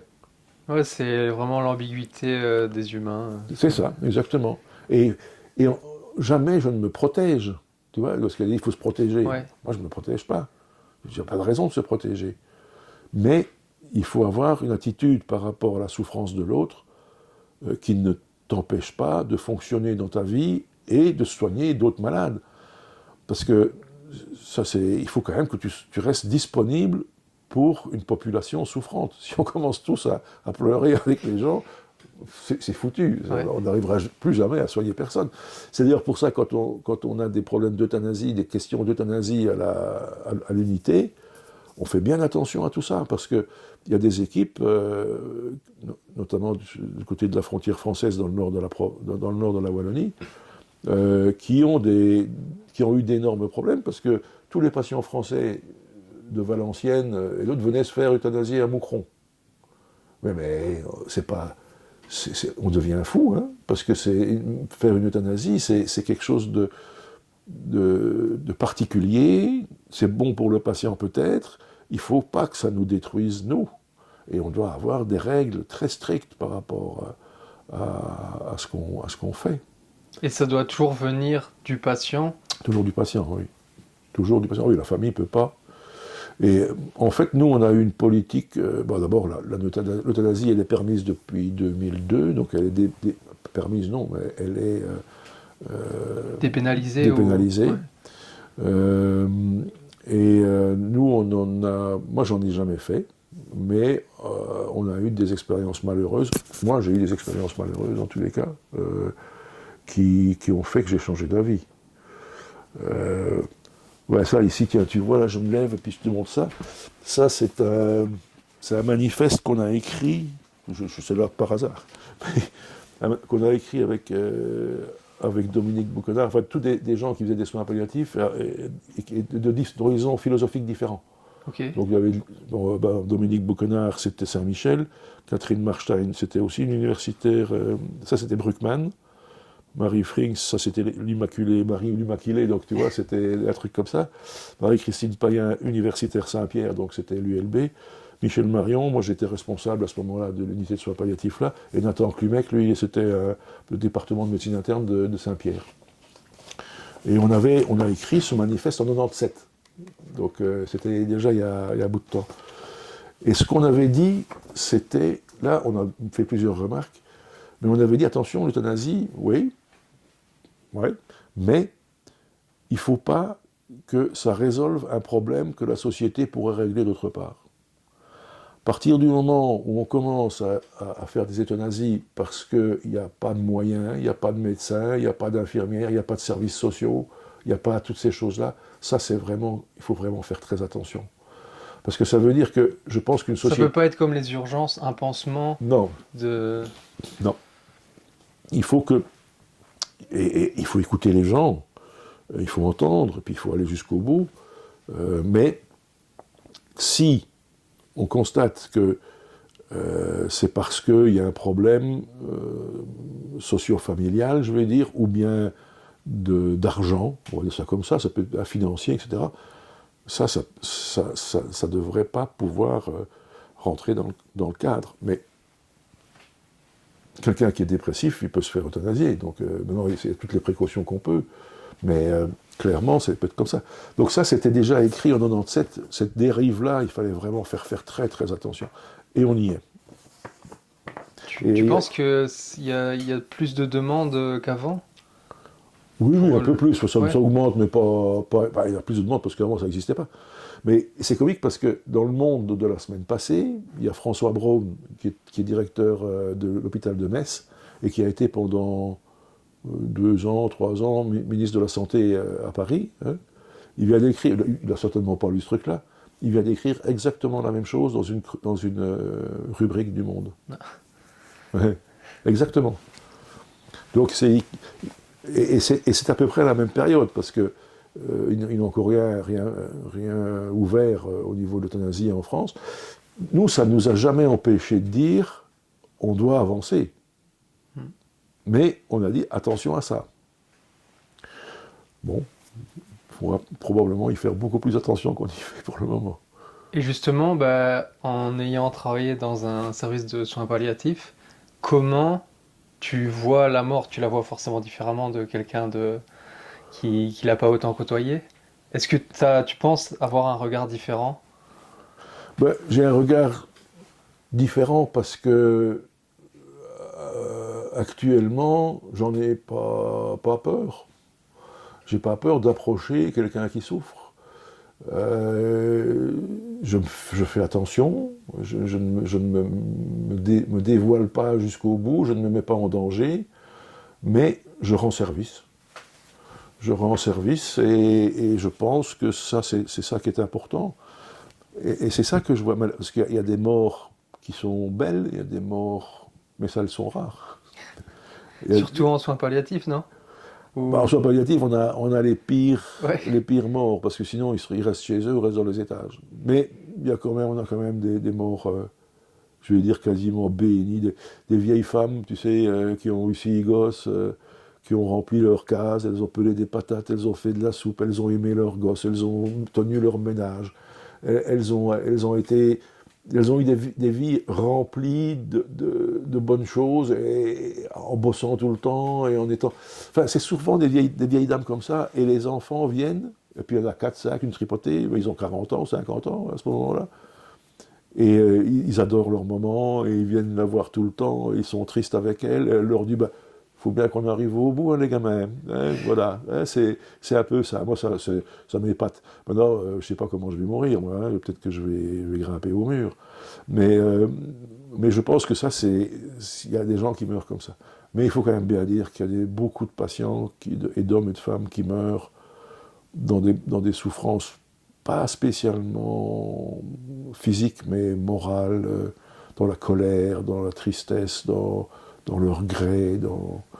Tu dirais qu'on n'est pas tous égaux face à la fin? Ah non, non, non, non. Et puis il faut surtout pas s'imaginer que c'est facile de mourir, parce que ça, c'est un peu ce qu'on a fait courir comme bruit au début des soins palliatifs. Elisabeth Kubler-Ross, tous ces gens-là, ils disaient, bah, pour mourir, c'est un bonheur, quoi. Donc, je caricature ma peine, parce que j'ai des bouquins là où elle raconte ça. Donc, je pense que c'est clair que il y a là une difficulté à mourir. C'est pas facile de mourir. Pour la plupart des gens ont du mal. Et est-ce qu'il y a beaucoup de gens qui, je sais pas, qui racontent ce qu'ils auraient voulu faire ou des regrets, enfin, je sais pas. Ouais, mais ça, ils disent pas trop, ils nous le disent pas trop. Ouais, il y a nous. beaucoup de pudeur. Il y a beaucoup de pudeur, et puis il y a la peur de constater que ça a foiré tout du long. Ah ouais. Ils sont un peu dans le déni aussi, non? Bah, c'est une espèce de déni. Il y a des gens qui ont... Il y a des gens comme ça, c'est comme les boussoles qui montent toujours le sud. Chaque fois qu'ils prennent une décision, c'est la mauvaise. Alors, à la fin, ça s'accumule. Ouais. Et puis, c'est des gens qui se sont coupés de beaucoup de choses, tu vois. Et puis, le bilan de leur vie, ben... pouf, ils ont un peu de mal. Alors, ils en parlent plus. Et puis, nous, on n'en parle pas. On met pas ça sur le tapis. Mais on voit bien comment ça va avec les gosses, etc. On voit bien que ça ne va pas, que c'est... Il y a des... Qu'est-ce qu'on peut faire? Il faut s'occuper à ce moment-là du deuil de ceux qui restent.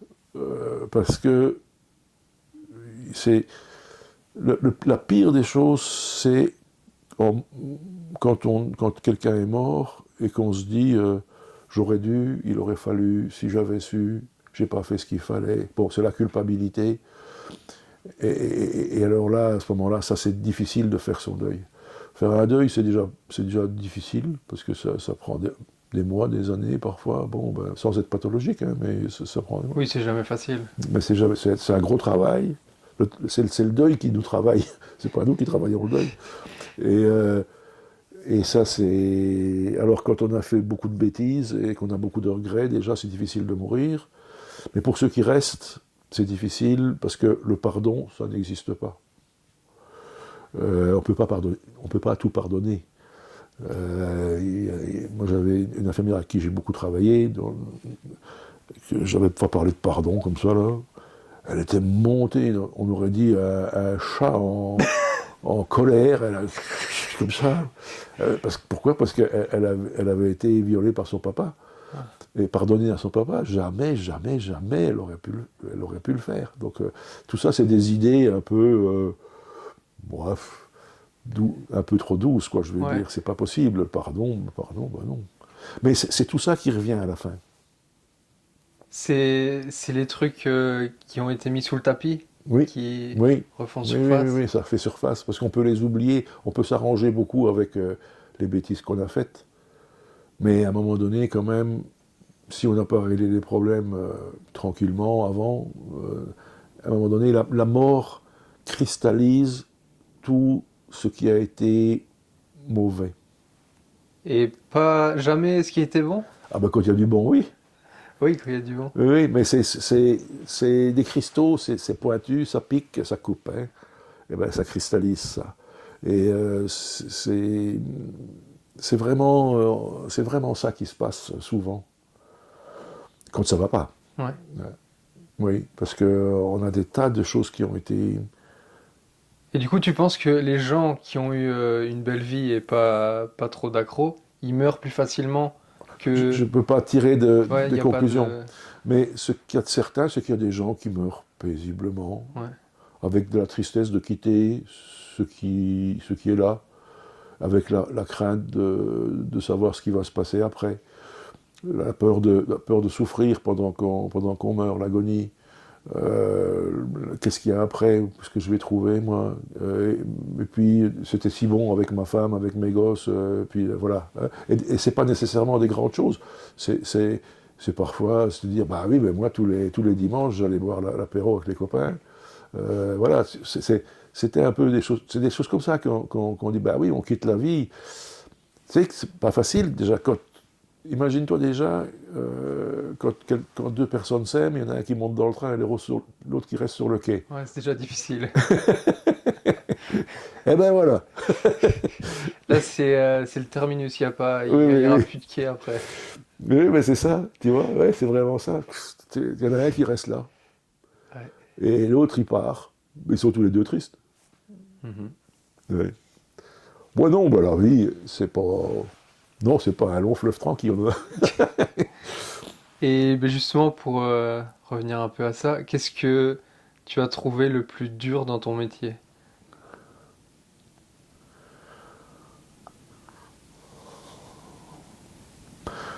Euh, la peur de me tromper, d'avoir pas fait un bon diagnostic, d'avoir des doutes. Mais est-ce qu'on n'en a pas tout le temps des doutes? Non, Non? non. Il y a des, il y a des, pa- il y a des plaintes à côté desquelles tu passes parce que tu y fais pas attention. Et il y a des plaintes que tu ressens mais tu prends pas le bon chemin. Tu as des actes que tu poses et qui sont mauvais. Alors après, c'est ça. C'est après. Ça, c'est. Bon, moi, j'ai toujours réussi à m'endormir avec ça, mais je me réveillais avec ça quand même. La crainte d'être passé à côté de quelque chose, d'avoir posé un mauvais acte, ça, c'était quand même. Oui, ça, c'était pour moi ce qui avait le plus dur. Louper un diagnostic. Dire non, c'est des crampes d'estomac, puis c'est un infarctus. Voilà, c'est des choses comme ça, quoi. Oui. Et j'ai des choses comme ça dans ma tête. Pas en soins palliatifs. Ah, Ah oui, ça c'était à côté. c'est en médecine générale? Oui. Médecine générale, tu vois des gens, tu vois des gens, tu vois des gens. Et parfois dans des C'est mauvaises. le manque de temps en fait qui crée ça. Ben, le Non. manque de temps, la fatigue, puis tu te dis je suis crevé, quoi. Bon. Ouais. Et voilà, c'est ça, quoi. En soins palliatifs, non, puisque tu n'es jamais trop fatigué. Et en plus, tout ce que tu fais est réfléchi et est partagé avec d'autres, tu vois, parce qu'on travaille en équipe. Donc ça ne veut pas qu'on se débarrasse de ça sur les autres, parce que à la fin des fins, c'est le médecin qui est responsable, parce que c'est lui qui décide. Mais je suis en paix parce que je me dis, là je pense qu'on a tout examiné, toutes les possibilités, et ce choix-là, c'est peut-être pas le meilleur, mais à mon avis, c'est ça qu'il faut faire. C'est ça qu'on dit, agir sûrement, douter toujours. Mais c'est pas le même doute que quand tu te dis, merde, je suis peut-être passé à côté de quelque chose, quoi. Parce que j'ai pas assez réfléchi, parce que j'ai pas assez examiné. Enfin bon, voilà, ça c'est vraiment ça. Et je dois dire franchement, tu me fais penser à ça parce que c'était pas vraiment le motif premier vers lequel je me suis tourné pour dire que j'arrêtais de faire de la médecine de famille, mais ça m'a soulagé de ce côté-là de rentrer dans le système palliatif. Et du coup, enfin, il y avait quand même cet aspect prendre plus le temps Oui, qui permettait d'avoir des meilleures décisions. oui, oui, oui, oui. Et donc, on en revient quand même à la charge de travail. Oui, tout à fait. Qui... Et aussi à certaines compétences. Hein. Moi, je sais très bien, quand j'étais médecin de famille, bon là, ici, en soins palliatifs, je connais tout, du rez-de-chaussée jusqu'à l'arrière-cour. Hein. Donc, enfin, je peux le dire, quoi, si tu veux. C'est pas de la présomption, c'est pas pour dire que je suis tout puissant, je connais tout, c'est pas vrai, mais j'ai un cadre dans lequel je suis et où je suis bien. Parce que je pense à beaucoup de choses, je prévois beaucoup de choses, j'anticipe, j'échange avec d'autres médecins, je suis à l'aise avec ce que je propose comme voie. Mais à domicile, la médecine de famille, non, il y a des endroits où je n'étais pas compétent. Il y a des trucs, l'endocrino par exemple, moi ça m'a toujours bassiné. Suivre un diabète, ça m'a jamais paru folichon, quoi. Et ça ne m'intéressait pas, c'est pas trop. La pédiatrie, j'adorais. Toute la petite chirurgie, tout ce qui était cardiovasculaire, tout ce qui était neurologique, tout ce qui était... Et justement, en parlant de ce que tu adorais, qu'est-ce que tu as trouvé le plus plaisant dans ton métier? dans le, en soi, d'abord, en médecine de famille, d'abord, c'était l'énergie que j'avais à dépenser qui était là. Ça, c'était pour l'aspect personnel, mais c'est surtout la rencontre des gens. Ça, c'est... Le côté humain. Ah ouais, ça c'est phénoménal. On est quand même à peu près les seuls à voir les gens à poil. Hein. Et que tout le monde trouve ça normal. Hein. C'est quand même déjà quelque chose, tu vois. Et on fait des touchés rectaux, on fait des touchés vaginaux. C'est un métier quand même un peu à part. Hein, ouais. On va dire ça comme ça. C'est d'ailleurs pour ça que j'adore mes confrères.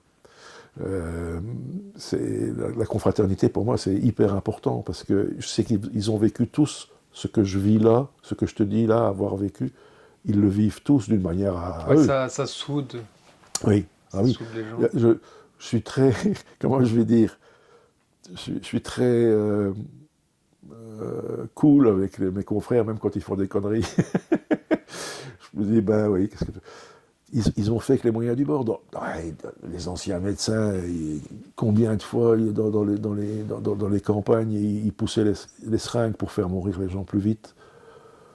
Ils ne pouvaient pas faire autre chose. Et pourtant, c'est un meurtre avec...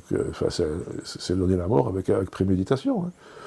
Mais ça se faisait. Ça se faisait parce qu'ils n'avaient pas d'autres outils que ça.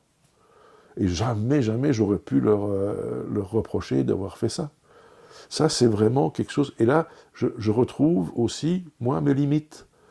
Je fais avec les limites que j'ai. Maintenant, il faut toujours travailler à les élargir. Et surtout, je pense, il faut toujours les partager avec d'autres. Là, je me sens un peu moins bien. Qu'est-ce que tu en penses ? Et il n'y a jamais aucun médecin qui va, parce qu'on pose une question comme ça, va dire, bon, ça, il est quand même un peu limité, je sais pas, ça va pas. Donc, tu vois, je pense pas que ça se passe comme ça. Donc je pense que c'est ça. Non, c'est rencontrer les gens dans ce qu'ils ont de plus intime, mais sans être intrusif. Il faut que ce soit une relation très libre, pas une relation de préemption, d'accaparement, quoi. Ça ne peut pas être comme ça. Mes patients, j'ai jamais dit mes patients. J'ai jamais dit mes infirmiers. Essayer d'être sur le même pied d'égalité, même si on n'y arrive pas forcément toujours. Vraiment un travail. Il faut travailler sa fraternité tout le temps. Tout le temps. Tu peux pas être frère n'importe comment. Mais t'es frère quand même. On est fraternellement, on est OK. C'est de la fraternité. Et ce qui empêche la fraternité d'aller jusqu'au bout, c'est la fonction. Quand tu as une postière qui est derrière son bureau et puis qui est là avec sa moustache, eh ben, elle est dans sa fonction. Elle peut pas être fraternelle. Et il y a des postières qui sont hyper fraternelles, qui vont t'accueillir. Ouais, moi j'en ai eu une. Ça dépend des caractères aussi. Oui, bien sûr. Donc tu te sens accueilli, tout ça. Et les gens ne se cachent pas derrière leur fonction. Mais il y a des gens qui sont tellement peu sûrs d'eux que la fonction leur permet de se cacher et de se mettre à l'abri. Et je pense que le médecin, il ne doit pas se mettre à l'abri de sa fonction. En termes de santé mentale, est-ce que tu penses que ça a évolué dans la société, ce sujet-là ? Je pense qu'en Belgique, on n'a jamais été trop mauvais. Maintenant, je pense qu'on a beaucoup évolué, mais il y a beaucoup de problèmes qu'on a maintenant qu'on n'avait pas dans le temps. Avant, on avait des pathologies psychiatriques classiques, avec de temps en temps un alcoolo qui pétait les plombs. Maintenant, ici, on a quand même beaucoup de problèmes de toxicomanie, les addictions. Des addictions, tout ça, il y en a quand même beaucoup plus qu'avant. Et aussi, je pense qu'on vit dans un monde qui est quand même relativement insécurisant pour les enfants. Que pour les enfants ? Les enfants ne sont pas bien. Les adolescents ne sont pas bien pour le moment. Il y a vraiment un problème. Fort anxiogène. Oui, ils sont anxieux, je pense qu'ils se posent beaucoup de questions. Nous, quand j'étais gamin, on a eu la baie des cochons avec Kennedy et Khrouchtchev, hein, etc. Bon, la grand-mère et la maman allaient chercher du sucre et puis des boîtes de conserve. On se disait, ouais, c'était comme ça, on remplissait tout ça. Mais on vivait ça de façon assez insouciante pour finir. Ouais. Mais déjà, mon père qui a vécu la guerre, qui a entendu les bombes autour de lui, c'était déjà pas si facile que ça pour certains problèmes. Il est bien retombé sur ce pote parce que c'était un homme équilibré. Mais voilà. Mais par contre, je pense qu'ici, les enfants sont soumis trop tôt à trop d'informations et pas nécessairement des bonnes informations. Donc lié au numérique? Probablement en partie dû à ça, je pense, mais aussi tout le climat d'insécurité. Et ils ont accès à tout, ils voient tout. Tout se passe quasiment comme s'ils étaient dans la rue, quoi. Je pense qu'il y a un énorme problème, et si on ne prend pas ça, non, parce que c'est pas moi qui... Moi, c'est un ressenti, mais il y a des études là-dessus qui montrent que c'est vrai. Est-ce que enfin, je pense que tes enfants ils sont déjà adultes, mais du coup tes petits-enfants, s'ils voulaient, enfin, s'ils te donnaient le souhait de se lancer en médecine, tu les encouragerais? Oui. Ouais. Oui, moi, ça m'a rendu heureux. Clairement. Moi, je leur souhaite d'être heureux. Si c'est par la médecine, c'est tant mieux. Parce que je pense que c'est un merveilleux médecin, c'est un merveilleux métier. Et je dirais à la limite surtout la médecine générale. Pas à faire tout le temps, mais commencer au moins là-dedans, parce que c'est là qu'on apprend la vie. Et puis on touche un peu à tout. Oui, tu es dans une société, tu t'imprègnes d'un terroir, je dis ça comme ça. Il n'y a pas que le terroir ici, il y en a partout. Hein, mais ici, quand tu nais devant un paysage d'arbres, de prairies et de vaches, tu ne peux pas être le même que si tu vis à Bruxelles devant un building d'en face, quoi. Hein. Ah bien sûr. Donc ici, je pense que ça, mais je pense que la médecine, franchement, c'est un beau métier. Ouais. Tu penses que le rôle social du médecin, il a évolué? Il a évolué et je pense que il s'est sectorisé. Avant, il y avait des médecins qui avaient le goût de partager, de s'occuper de problèmes sociaux, etc. Ça se faisait naturellement. Maintenant, de nouveau, tout est plutôt cadré. Bon, voilà, il y a des choses. Il y a beaucoup d'associations, de compétences qui bouchent des trous, tu vois. Et heureusement, parce que je pense qu'on ne pourrait plus faire tout à fait comme on faisait dans le temps. Mais je pense qu'on avait quand même un rôle en étant de paix sociale quasiment, tu vois. On mettait des jours de congé, par exemple, mais on savait très bien parfois que c'était un peu limite. Mais si on ne le mettait pas en congé, ça n'allait pas. Ou bien alors quand le médecin contrôle venait, et qu'il était au bout du bout parce que son travail, il était en rogne contre le contremaître. Moi j'avais lu un bouquin, une étude, c'était un gars de l'ULB, les raisons de l'absence en l'absence de raison. Toute une philosophie. Mais j'avais compris ça. Mais quand tu contrains les gens à vivre 8 heures par jour dans un endroit qui leur paraît hostile, à un moment donné, c'est break the machine. On prend une grande barre et on le tape dans le rouleau.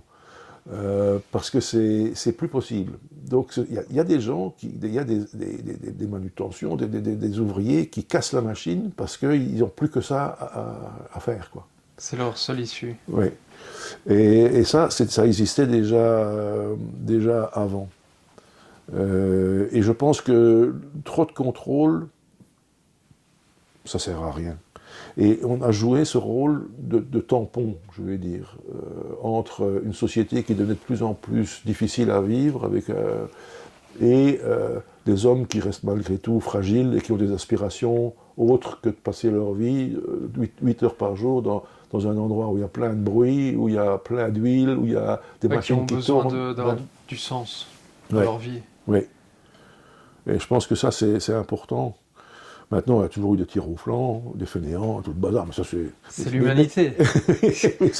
mais je veux dire qu'il y a des gens, franchement, ils étaient cassés par leur travail. Et il suffit d'un copain, enfin d'un collègue ou d'un contremaître. Hein. Parfois, c'est juste ça. Hein. Oui, ça peut juste être une personne qui pourrit la vie et qui... Alors là, qu'est-ce que tu fais en tant que médecin? Bon, alors ma foi, moi je le mettais en congé, hein. Bon, ça c'est clair. Et puis on discutait. Bon, puis après, il fallait essayer de régler le problème avec le syndicat ou qu'est-ce que je sais. Moi, dans tous les cas, il y avait des solutions à trouver au-delà de ça. C'est pas une solution définitive, ni obligatoire, ni même à faire, quoi. Mais voilà. Pour conclure, je vais te demander un livre qui a marqué ta vie et une personne qui a marqué ta vie.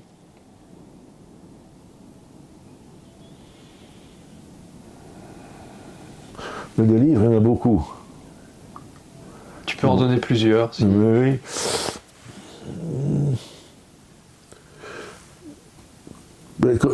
Quand j'étais petit, je pense que... c'est comique, hein, parce que je pense à la comtesse de Ségur.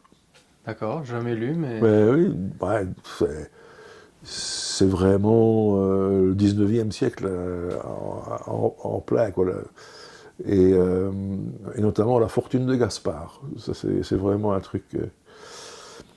un petit peu plus âgé, ça a été Toine Culot, Obèse Ardennais. Tu connais celui-là? Non, je ne connais pas non plus. Peu importe, c'est la vie d'un bon gros jardinier qui travaille, qui vit dans la Thiérache, là, du côté près de la frontière française. Après, je pense que c'est Jean Giono, avec tous les bouquins qu'il a écrits, un particulier, non. Et puis, je pense que après, ça a été des gens comme Erckmann et Chatrian, donc ce sont deux et puis Maupassant. Maupassant. Ça, j'ai déjà lu pas tout. Mais ça, moi, je le relis, mais régulièrement. Balzac, tout ça, je le lis aussi. Hein. Jules Verne aussi, que j'ai lu beaucoup quand j'étais... Enfin, j'ai lu tout ça quand j'étais gamin. Hein, mais aussi Bob Moran. Hein. Moi, j'ai toujours lu. J'ai lu plein dans ma vie. Plein. Mais ceux qui m'ont... Ça a été important pour toi, la lecture? Ouais. Ah oui. Ah oui, mais je lis tout le temps. Je lis tout le temps, dès que sur le partout. non, je bouquine tout le temps. J'achète des bouquins... moi, je trouve que c'est vraiment enrichissant la lecture. Bah oui. Et surtout à l'heure actuelle, c'est vraiment un type de média qui est à part. Oui, tout à fait. Moi, j'adore. Mais tu vois, c'est comme ça, je pense que... Ouais, non, je pourrais encore citer plein d'autres. Hein, non, Pierre-Jacques Célias, Paul Féval, hein, c'est des gens comme ça. Mais c'est beaucoup des gens du 19e, moi, que j'ai lus. Mais Maupassant, si je dois en ressortir un pour le moment, c'est lui. Ouais. Il y a des trucs, le Menuet, il faut lire ça. La Petite Roque. Mademoiselle Perle. Alors, il y a des trucs qui sont trash. Hein. Parfois... Après, ça fait partie de la vie. Quoi. Oui, mais vraiment trash. Hein. Trash. Hein. Hugo aussi. Victor Hugo. 93, par exemple. Ça, c'est vraiment phénoménal. Enfin, je dis 93, mais c'est 93. Mais c'est comme ça qu'il l'appelle. Oui, non, je pense que... Et puis des poètes comme René Char. C'est vraiment des gens qui m'ont marqué. Je lisais pas mal de poésie à un moment. Ouais. Une personne qui a marqué ta vie, si tu as quelqu'un en tête?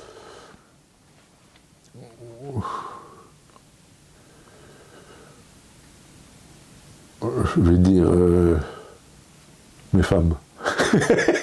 Puisqu'il y en a deux. L'une et l'autre à des moments différents. Ouais. Heureusement. Ça a été important dans ta vie d'avoir quelqu'un. C'est ce qui t'a construit, tu penses? Elles m'ont appris énormément de choses. Puis alors surtout, on s'aimait. Hein, voilà. Et maintenant encore, avec Françoise, bien sûr. Donc ça, c'est des choses quand même qui sont pour moi assez essentielles. Mais oui. Pouvoir partager les moments de la vie. Oui, c'est ça. Causer, vivre ensemble, se faire du bien. C'est ça.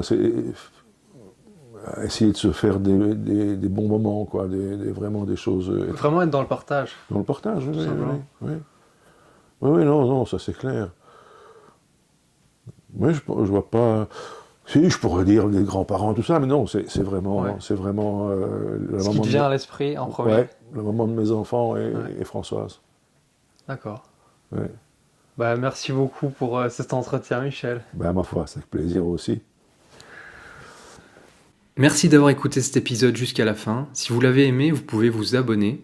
C'est ce qui permet au podcast de se développer. Et si jamais vous souhaitez participer ou que vous avez des idées d'invités, n'hésitez pas à me contacter. C'était Louis Delattre. À bientôt.